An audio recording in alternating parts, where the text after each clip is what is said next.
explotar su primera bomba atómica en un desierto de Nuevo México el 16 de julio de 1945. Luego de estallar esta bomba, dejó un cráter de 18 metros de profundidad y de 1525 metros de ancho. La siguiente bomba lanzada fue una de uranio, U-235, y fue lanzada sobre la ciudad de Hiroshima. Al instante murieron 70.000 personas y arrasó con la mayoría de edificios. En la actualidad, los científicos han desarrollado la bomba de neutrón, lo último en armas nucleares. Aquí cabe la pregunta: ¿será que el final del mundo será producto de una guerra atómica? ¿Cómo mantener su cordura cuando el mundo se viene abajo? Este es el tema que hoy nos trae el pastor Adrián Rogers en la voz del pastor Lenín de Llanón. Cordiales saludos, apreciados amigos. Les invito a abrir sus Biblias en 2 de Pedro, capítulo 3, comenzando desde el versículo 10. Dice: pero el día del Señor vendrá como ladrón en la noche, en el cual los cielos pasarán con gran estruendo, y los elementos ardiendo serán deshechos, y la tierra y las obras que en ella hay serán quemadas. Puesto que todas estas cosas han de ser deshechas, ¿cómo no debéis vosotros andar en santa y piadosa manera de vivir, esperando y apresurándoos para la venida del día de Dios, en el cual los cielos encendiéndose serán deshechos, y los elementos, siendo quemados, se fundirán? Pero nosotros esperamos, según sus promesas, cielos nuevos y tierra nueva, en los cuales mora la justicia. Por lo cual, oh amados, estando en espera de estas cosas, procurad con diligencia ser hallados por él sin mancha e irreprensibles, en paz. Y tened entendido que la paciencia de nuestro Señor es para salvación. Como también nuestro amado hermano Pablo, según la sabiduría que le ha sido dada, os ha escrito, casi en todas sus epístolas, hablando en ellas de estas cosas, entre las cuales hay algunas difíciles de entender, las cuales los indoctos e inconstantes tuercen, como también las otras escrituras, para su propia perdición. Así que vosotros, oh amados, sabiéndolo de antemano, guardaos, no sea que, arrastrados por el error de los inicuos, caigáis de vuestra firmeza. Antes bien, creced en la gracia y el conocimiento de nuestro Señor y Salvador Jesucristo. A Él sea gloria, ahora y hasta el día de la eternidad. Amén. Hasta aquí la palabra de Dios. La era atómica nació el 2 de diciembre de 1942 a las 3:36 de la tarde bajo un estadio abandonado, el Stack Field de Chicago. Unos científicos trabajaban en ese edificio y ellos produjeron la primera reacción atómica en cadena. Desde esa ocasión era teóricamente posible construir una bomba atómica. Luego, Estados Unidos hizo explotar la primera bomba atómica el 16 de julio de 1945 a las 5:20 de la mañana en el árido desierto aproximadamente 50 millas de Alamogordo en Nuevo México. Esa bomba estaba montada en una enorme torre de acero con barras de 10 pulgadas que pesaban 90 libras por pie. Cuando la bomba explotó, la torre se evaporizó. Sus escombros fueron lanzados 7 millas en el aire. La bomba dejó un cráter de 18 metros de profundidad y 1.525 metros de anchura. 5,5 kilómetros a su alrededor. La tierra hirvió y quedó fundida como vidrio. La primera bomba atómica fue lanzada en la ciudad de Hiroshima, que tenía aproximadamente 350.000 habitantes, a las 8:15 de la mañana, el 6 de agosto de 1945. Esa bomba era de 14 pies de largo y aproximadamente 5 pies de diámetro. Pesaba 10.000 libras. Era una bomba de uranio U-235. Fue detonada a 5.000 metros sobre Hiroshima. Cuando esa bomba fue detonada, mató instantáneamente a 70.000 personas. La mayoría de los edificios en esa ciudad fueron nivelados o tan severamente dañados que no se pudieron volver a usar. Luego, el 1 de noviembre de 1952, Estados Unidos explotó la primera bomba de hidrógeno en una isla pequeña en el Océano Pacífico. La llaman un atolón. casi hizo desaparecer la islita de 1 milla de largo y dejó un cráter en el suelo del océano de una profundidad de 53 metros. Nos dicen que una explosión de la bomba de hidrógeno tiene más poder detonador que todas las bombas que fueron lanzadas en Alemania y Japón en la Segunda Guerra Mundial. Hoy nuestros científicos han desarrollado la bomba de neutrón. Es lo más avanzado en armas nucleares porque deja muy poco residuo de radiación. La idea es que una vez que la bomba sea lanzada y las tropas enemigas sean destruidas, el territorio puede ocuparse rápidamente. Y usted me preguntará, Adrián, ¿vamos a presenciar algo eso? ¿Las naciones y la sociedad que conocemos van a ser aniquiladas por una guerra atómica o neutrónica? Será una explosión atómica o neutrónica, pero creo con todo mi corazón que será Dios quien apretará el botón. Y Dios lo describe en el versículo 10. Leamos nuevamente. Pero el día del Señor vendrá como ladrón en la noche, en el cual los cielos pasarán con gran estruendo, y los elementos ardiendo serán deshechos, y la tierra y las obras que en ella hay serán quemadas. ¿Ve usted la palabra elementos? Los elementos ardiendo serán deshechos. La palabra griega que se traduce elementos habla de los componentes que unen la materia. Y creo que aquí Dios está hablando de la estructura atómica del universo, llamada los elementos. Los propios elementos, los componentes con los cuales se divide la materia, se deshacerán. Mire la palabra desecha en el versículo 11. Puesto que todas estas cosas han de ser deshechas. Deshechas es la palabra luo, que literalmente significa desatar o soltar. Por ejemplo, Juan el Bautista dijo de Jesús: viene tras de mí el que es más poderoso que yo, a quien no soy digno de desatar la correa de su calzado. Lázaro salió de la tumba envuelto en vendas y Jesús dijo: desatadle y dejadle ir. Es la misma palabra. Es decir, estos elementos que constituyen la materia serán desatados. Existe algo que los mantiene unidos, que se desatará. Luego en el versículo 10 dice que los elementos ardiendo serán deshechos. La palabra ardiendo es un término médico que significa calor interno, fiebre, calentura. Verá, la Biblia dice que los cielos y la tierra están guardados o almacenados con fuego. En el versículo 7, pero los cielos y la tierra que existen ahora están reservados por la misma palabra, guardados para el fuego. Literalmente significa que los cielos y la tierra ahora mismo están almacenados con fuego. La naturaleza nuclear del universo está toda compuesta de electricidad, que es fuego o cargas eléctricas. Está almacenada con fuego. Y cuando todos los elementos sean desatados en una espectacular reacción en cadena, los cielos y la tierra se quemarán con su propio calor interior.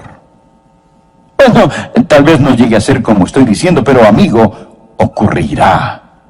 Pedro nos habla a usted y a mí en el versículo 11 cuando dice: puesto que todas estas cosas han de ser deshechas, o sea, todo será destruido, ¿cómo no debéis vosotros andar en santa y piadosa manera de vivir? Observe que no es una pregunta, es una exclamación. Él está diciendo, ¿qué clase de personas debemos ser? Él no está haciendo ninguna pregunta. La palabra manera realmente significa de otro modo. Tiene la idea de ser un extranjero, un forastero. Habla de una conducta que no es normal. Lo que él está diciendo es que cuando nosotros, conociendo lo que sabemos, no podemos ser como todos los demás. Nuestra conducta no es de este mundo. Debemos ser diferentes porque Pedro nos ha dicho que somos extranjeros y peregrinos. Un extranjero no está en su casa y un peregrino está en camino a su casa. Nosotros no somos ciudadanos de la tierra tratando de llegar al cielo, sino que somos ciudadanos del cielo de paso por la tierra. Por ello debemos ser diferentes. Nuevamente la palabra: ¿cómo no debéis vosotros andar en santa y piadosa manera de vivir? Como si fuésemos de otro mundo, nuestra manera de vivir debe ser diferente. Nuestro andar, vestir, caminar, hablar debe ser diferente. No estoy diciendo que debe ser raro, que Dios nos lo permita. Ya tenemos demasiados creyentes raros. No dije raros, sino diferentes, gente peculiar. Si usted es raro, repele a la gente. Pero si es diferente, atraerá a las personas, porque quieren saber lo que le hace diferente, quieren saber qué le ayuda a sobrellevar las cargas de este mundo. Luego nos dice que debemos andar santa y piadosamente. La palabra santa habla de nuestro carácter y piadosamente habla de nuestra conducta. Esa es la manera en que nosotros debemos vivir. Pero cuando se habla de santidad, muchos se ponen nerviosos. Es decir, si le pregunto a mi congregación, ¿cuántos quieren ir al cielo? ¿Cuántos quieren ser felices? ¿Cuántos desean estar saludables? ¿Cuántos desean tener riquezas? ¿Cuántos anhelan ser sabios? Levanten su mano. Todos queremos todas estas cosas, pero no muchas personas dirán, yo quiero ser santo. La palabra santo pone un poco nerviosos a los creyentes y a los no creyentes los ofenden. A este mundo no le gusta la palabra santo. De hecho, cuando se quieren burlar de usted, lo llaman santulón o santurrón. Ellos ridiculizan la santidad. ¿Cómo no debéis vosotros andar en santa y piadosa manera de vivir? Habla de nuestra conducta. ¿Qué significa literalmente la palabra santo? Significa estar separado, ser diferente, apartarse para un propósito especial. Yo no me pertenezco a mí mismo. No soy mi propio dueño. Yo pertenezco al Señor. La santidad no es tener una actitud de superioridad hacia otros, simplemente ser diferente. La santidad no es tampoco estar enclaustrado en un monasterio o convento. No significa retirarse. El ser santo significa ser diferente a las personas de este mundo. De hecho, significa ser como Dios. Pedro nos dice lo que significa en 1 de Pedro capítulo 1, versículo 15. No es difícil de entender si usted lee la palabra de Dios. Dice, como aquel que os llamó es santo, sed también vosotros santos en toda vuestra manera de vivir. Dios es santo. Y el ser santo, por consiguiente, es simplemente ser como Dios. A su vez, leamos 2 de Pedro capítulo 3, versículo 11. Puesto que todas estas cosas han de ser deshechas, ¿cómo no debéis vosotros andar en santa y piadosa manera de vivir? Ahora, ¿qué es la piedad? Es simplemente estar consagrado y agradar a Dios. Si usted agrada a Dios, no importa a quién desagrade. Pero si desagrada a Dios, no importa a quién usted agrade. Nosotros debemos ser piadosos, es decir, agradar a Dios con nuestra manera de vivir. Hasta ahora solo he mencionado la introducción del mensaje. ¿Cómo mantener una cordura cuando el mundo se viene abajo? Pedro nos da 5 puntos que quiero que estudiemos. Pedro nos está preguntando qué clase de personas debemos ser al saber lo que va a suceder. Que un día todo esto con lo que el hombre sueña, hace planes y ha vendido su alma por alcanzar, va a terminar en plasma fundida. Puesto que todas estas cosas han de ser deshechas, ¿cómo no debéis vosotros andar en santa y piadosa manera de vivir? Su carácter y su conducta. Luego describe esa conducta y sus 5 componentes. ¿Qué tipo de persona debe ser usted? Primero, usted necesita ser una persona que espere su venida. Mire el versículo 12. Esperando y apresurándoos para la venida del día de Dios. Versículo 13. Pero nosotros esperamos, según sus promesas, cielos nuevos y tierra nueva. Versículo 14. Por lo cual, oh amados, estando en espera de estas cosas, procurad con diligencia ser hallados por Él, sin mancha e irreprensibles. ¿Lo ve? La palabra esperar es anticipación y expectativa. Todo creyente debe estar esperando la venida de Jesucristo hoy. Hoy. Su venida es inminente. En Mateo 24, versículo 36, Jesús dijo, pero el día y la hora nadie sabe, ni aun los ángeles de los cielos, sino solo mi Padre. Si alguien intenta ponerle fecha a la segunda venida de Jesucristo, simplemente hágale conocer este versículo. Ahora el versículo 38. Porque como en los días antes del diluvio estaban comiendo y bebiendo, casándose y dándose en casamiento, hasta el día en que Noé entró en el arca, y no entendieron hasta que vino el diluvio y se los llevó a todos, así será también la venida del Hijo del Hombre. Las personas estaban llevando sus vidas como de costumbre. Y de repente vino el diluvio y entonces fue demasiado tarde. Pedro nos dice que sucederá igual cuando Jesucristo regrese. Versículo 42. Velad pues, porque no sabéis a qué hora ha de venir vuestro Señor. Usted no sabe el día, usted no sabe la hora. Mi estimado amigo, esta puede ser la hora. Él está diciendo que velemos. Versículo 44. Por tanto también vosotros estad preparados, porque el Hijo del Hombre vendrá a la hora que no pensáis. Y usted dirá, pastor, usted dijo que lo esperáramos hoy. Yo no creo que Jesús venga hoy. Bien, esa es la mejor señal de que sí puede regresar hoy.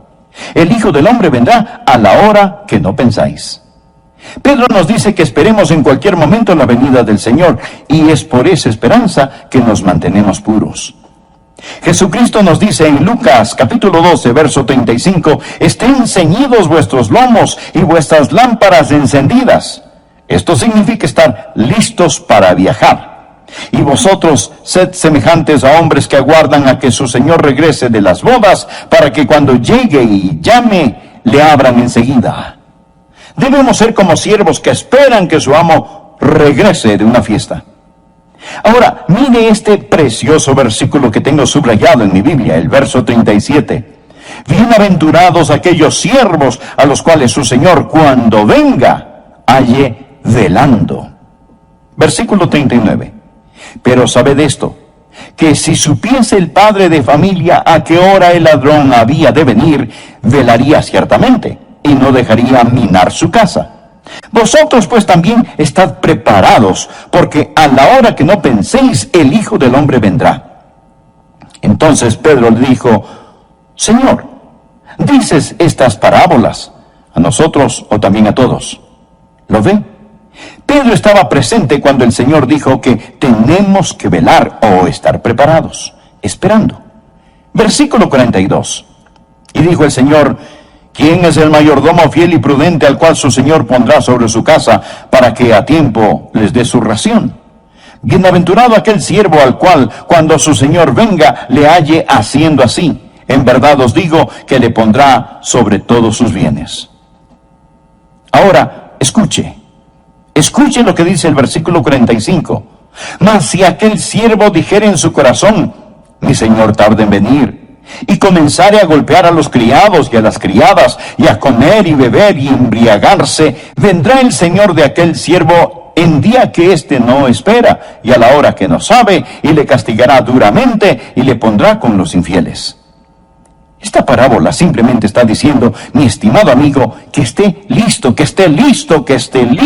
esperando la venida del Señor en cualquier momento. Hace mucho tiempo leí acerca de las dos niñas que esperaban el bus escolar. Una le dijo a la otra, entiendo que el comité escolar va a visitar nuestra aula uno de estos días.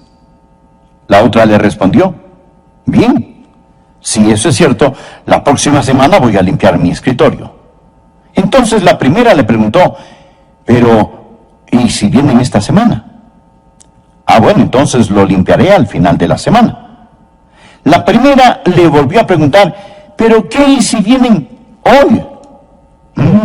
Entonces, pensándolo bien, apenas llegue lo limpiaré y lo mantendré limpio, fue la respuesta. Amigos, no sabemos cuándo Jesucristo regresará, pero esté esperando su venida. Número 2, no solo debe esperar su venida, sino que usted necesita ser una persona que apresure su venida. Por favor, mire el versículo 12. Esperando y apresurándoos para la venida del día de Dios. La palabra apresurándoos para la venida significa apresurar su venida. Verifiqué con Vincent, un erudito del idioma griego, y él dice que esta palabra apresurándoos literalmente significa causar que el Señor, el día del Señor, venga al ayudar a cumplir las condiciones sin las cuales no puede darse. La oración es una de las cosas que hará que Jesús venga más rápido. ¿Qué fue lo que nos dijo Jesucristo que oráramos?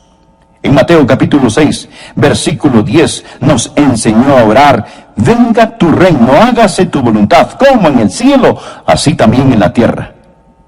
Y esto va a pasar, nada puede detenerlo, mas se nos dice que oremos para que suceda.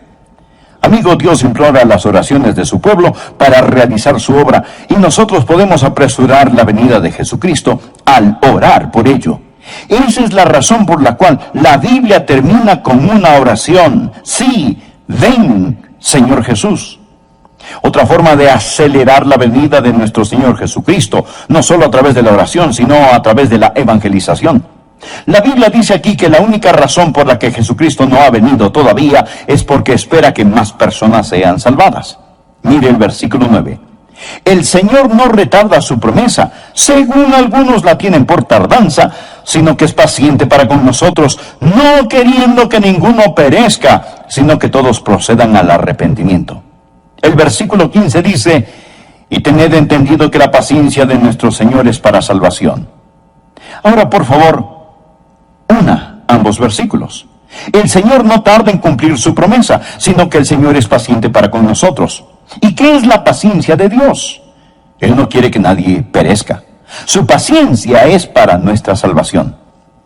Hechos capítulo 15 cuenta cómo Dios desde el principio escogió de entre los gentiles un pueblo para su nombre, y que después regresaría y reconstruiría el tabernáculo de David. ¿Qué significa esto? Simplemente significa que Dios ahora mismo está en un programa de construcción. Él está edificando la esposa, la iglesia del Señor Jesucristo. Hay un número conocido solo por Dios, y cuando esa última persona se salve, entrará la plenitud o la totalidad de los gentiles, y Jesús regresará por su novia.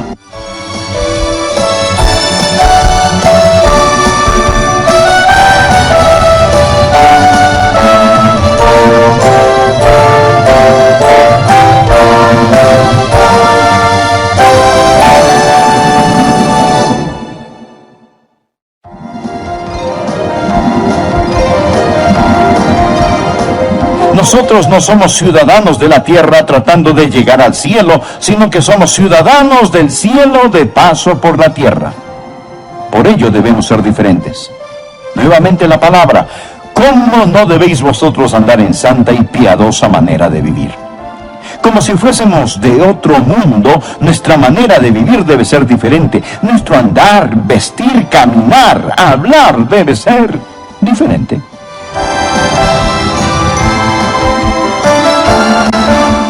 Hola y bienvenidos a El Amor que Vale, con el profesor y pastor Dr. Adrián Rogers en la voz del pastor Lenín de Llanón.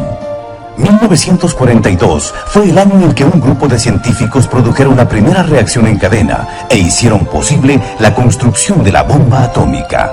En julio de 1945, la primera bomba atómica estalló y el 6 de agosto de ese mismo año, la bomba de uranio mató al instante 70.000 personas.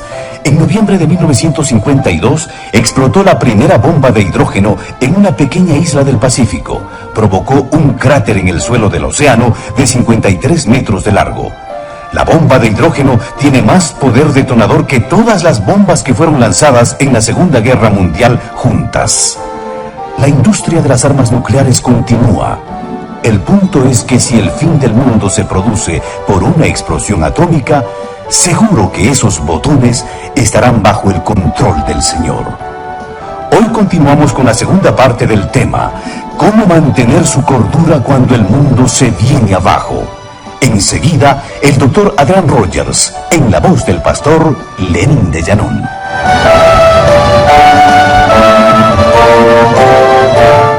La palabra santo pone un poco nerviosos a los creyentes y a los no creyentes los ofenden. Es decir, si le pregunto a mi congregación, ¿cuántos quieren ir al cielo? ¿Cuántos quieren ser felices? ¿Cuántos desean estar saludables? ¿Cuántos desean tener riquezas? ¿Cuántos anhelan ser sabios?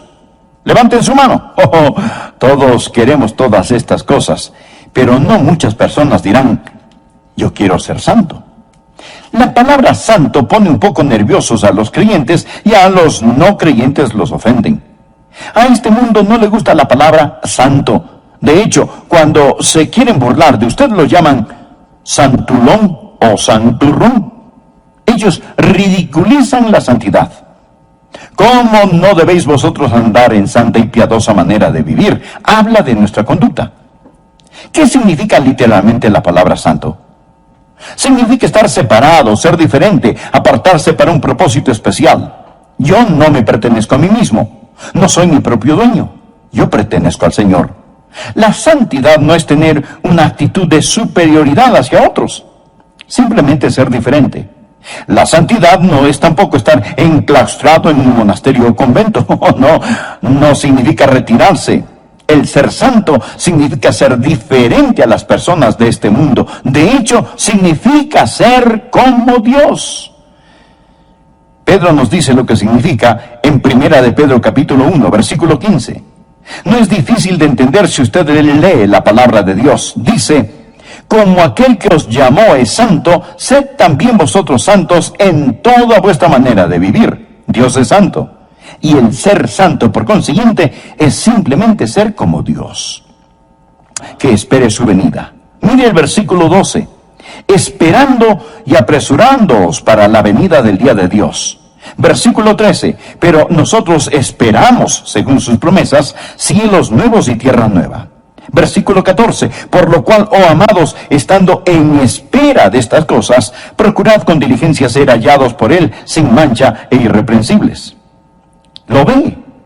La palabra esperar es anticipación y expectativa. Todo creyente debe estar esperando la venida de Jesucristo hoy. Hoy.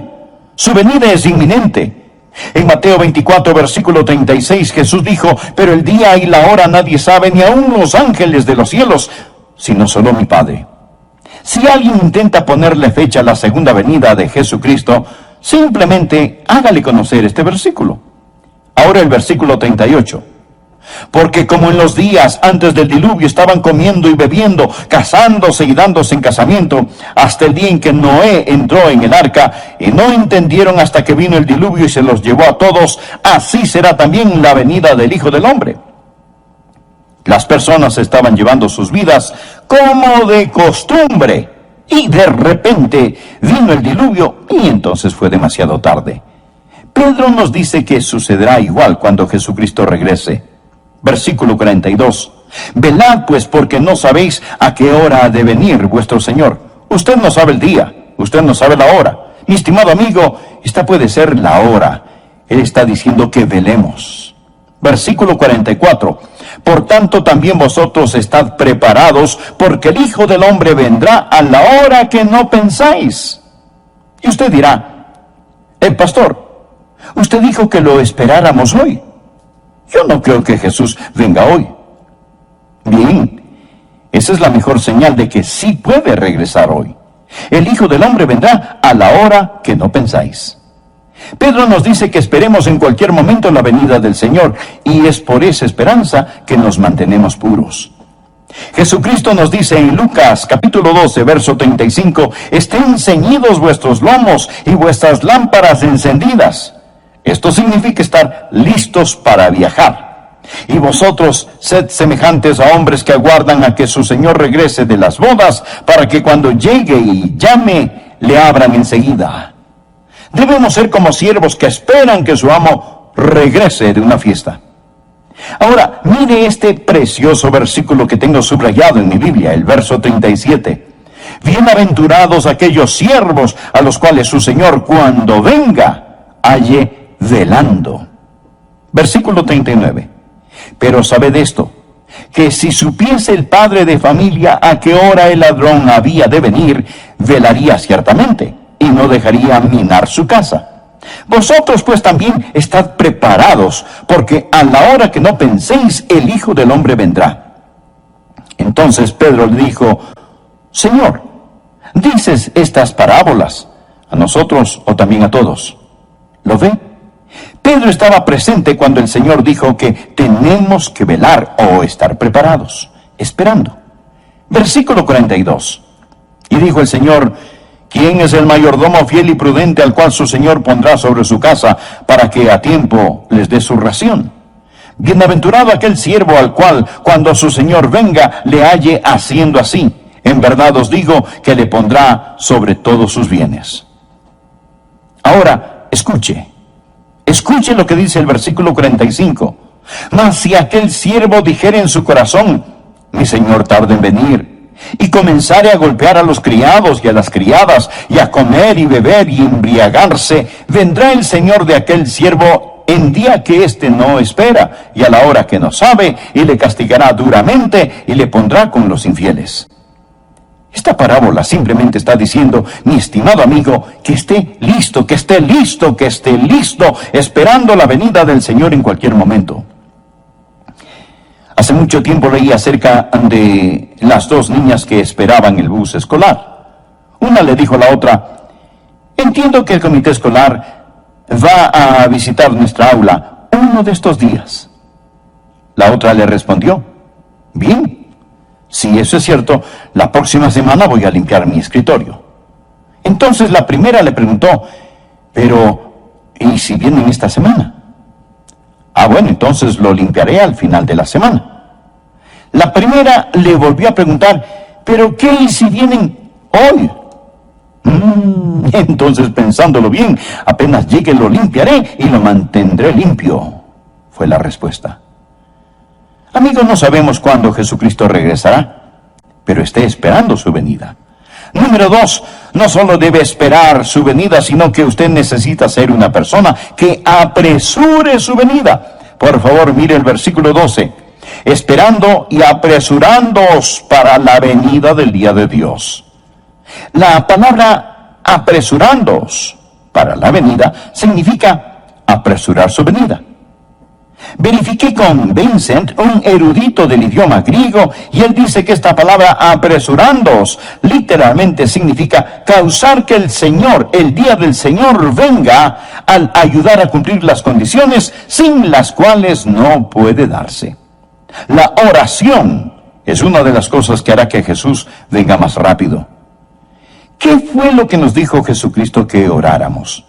En Mateo capítulo 6, versículo 10, nos enseñó a orar, venga tu reino, hágase tu voluntad, como en el cielo, así también en la tierra.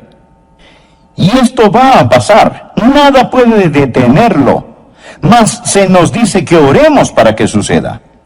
Amigo, Dios implora las oraciones de su pueblo para realizar su obra, y nosotros podemos apresurar la venida de Jesucristo al orar por ello.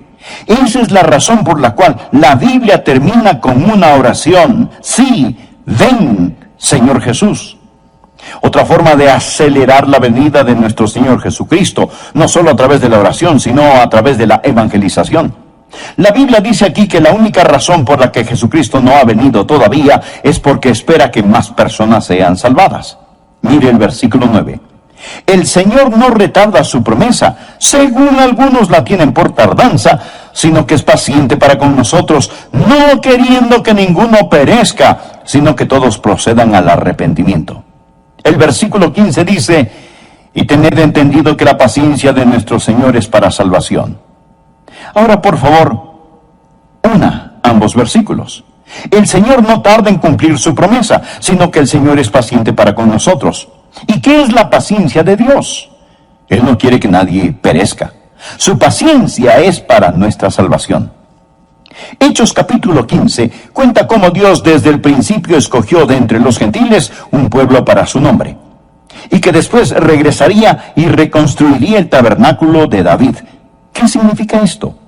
Simplemente significa que Dios ahora mismo está en un programa de construcción. Él está edificando la esposa, la iglesia del Señor Jesucristo. Hay un número conocido solo por Dios, y cuando esa última persona se salve, entrará la plenitud o la totalidad de los gentiles, y Jesús regresará por su novia. Tal vez hoy se salve la última persona. ¿Quién sabe, amigo? Puede ser quizás usted al escuchar este mensaje. Debemos trabajar por su venida, principalmente a través de la oración. Sí, ven, Señor Jesús. Y el ganar almas o evangelización, porque cuando traemos almas a Cristo, aceleramos su regreso. Número 3, no solo debemos esperar y apresurar su venida, sino que usted necesita ser una persona viva por su venida. Veamos el versículo 14. No dice sin pecado, no dice puro, ninguno es sin pecado. Si decimos que no tenemos pecado, nos engañamos a nosotros mismos y la verdad no está en nosotros. Pero sí podemos ser irreprensibles.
Sin culpa.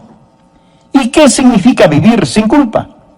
Es vivir con un corazón que anhela a Dios, amándole, sirviéndole, confesando nuestros pecados, donde no existe ningún pecado que no hayamos confesado, ni del cual no nos hayamos arrepentido. Luego Pedro habla que debemos vivir en paz, que Él nos halle en paz. Esto significa en paz con Dios y con nuestros hermanos y hermanas en Cristo, pero también quiere decir serenidad. Un sermón como este pone nerviosos a muchas personas, pero no es para estar turbados. Lo que estamos predicando hoy es para darles consuelo, para darles paz. ¿Sabe por qué tenemos paz? Porque somos los únicos que realmente sabemos lo que va a pasar. Existen 3 categorías de personas en el mundo: los que tienen miedo, los que no saben lo suficiente como para tener miedo, y los que conocen su Biblia. Estimado amigo, tenga la paz de Dios y la pureza de Dios. Viva para su venida. Uno de estos días, pronto y muy pronto, Él va a aparecer. ¿Cómo puede mantenerse puro? ¿Cómo puede estar sin culpa? ¿Cómo puede vivir en paz? La única manera que yo conozco es fijando su mirada en Jesús. Leí acerca de un atleta, el señor Blondin.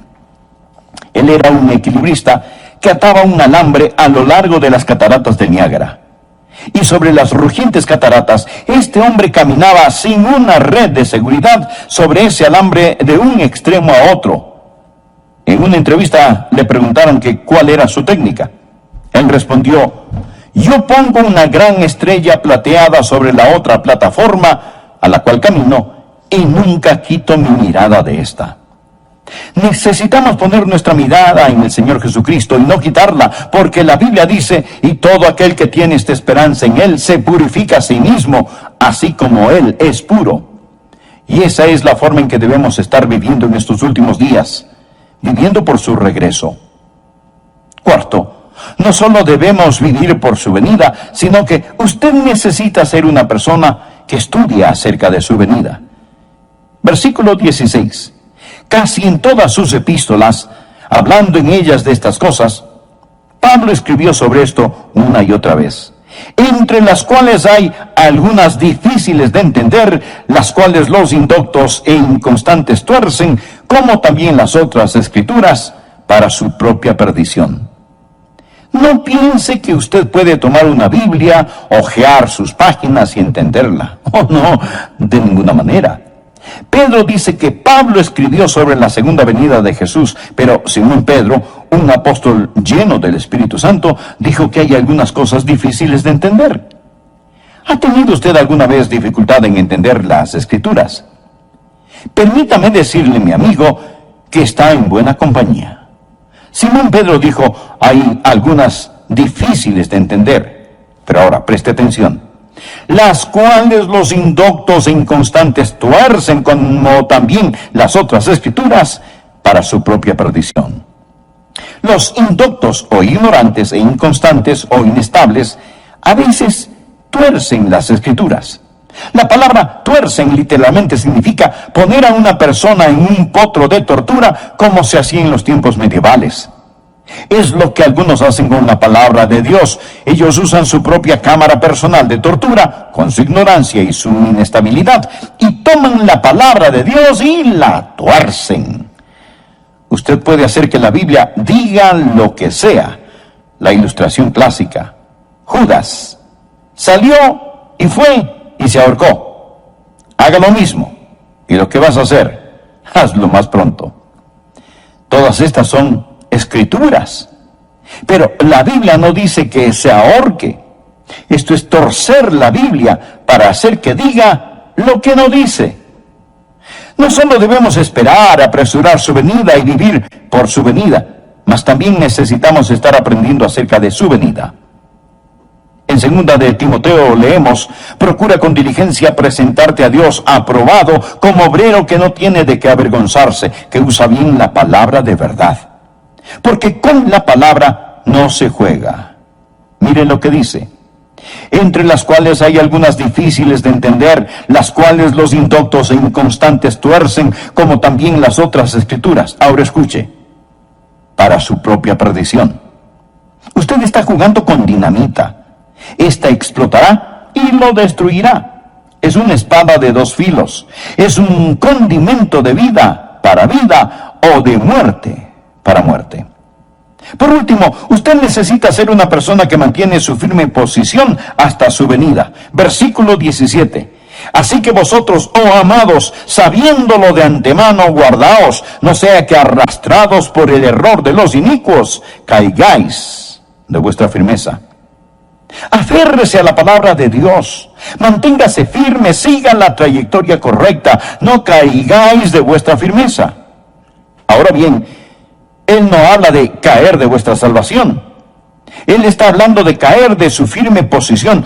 ¿Y cómo logramos no caer de nuestra firme posición? Versículo 18.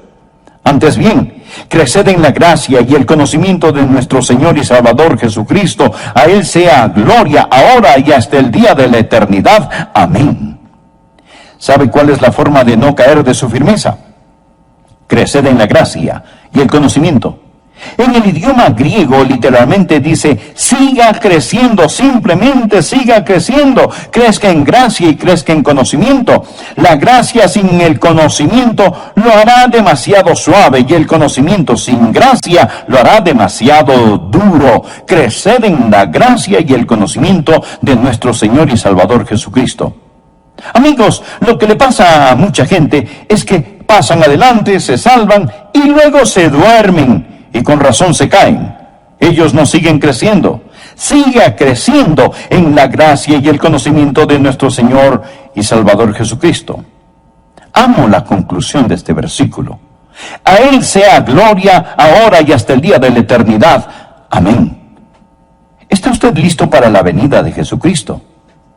¿Lo está? Alístese, prepárese. Puesto que todas estas cosas han de ser deshechas, ¿cómo no debéis vosotros andar en santa y piadosa manera de vivir, esperando y apresurándoos para la venida del día de Dios? Si usted solo vive para este mundo, amigo,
qué tonto es hacer eso. Si sigue a Satanás, está siguiendo a un perdedor.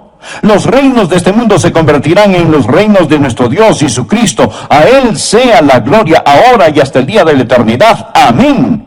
Amigo, no siga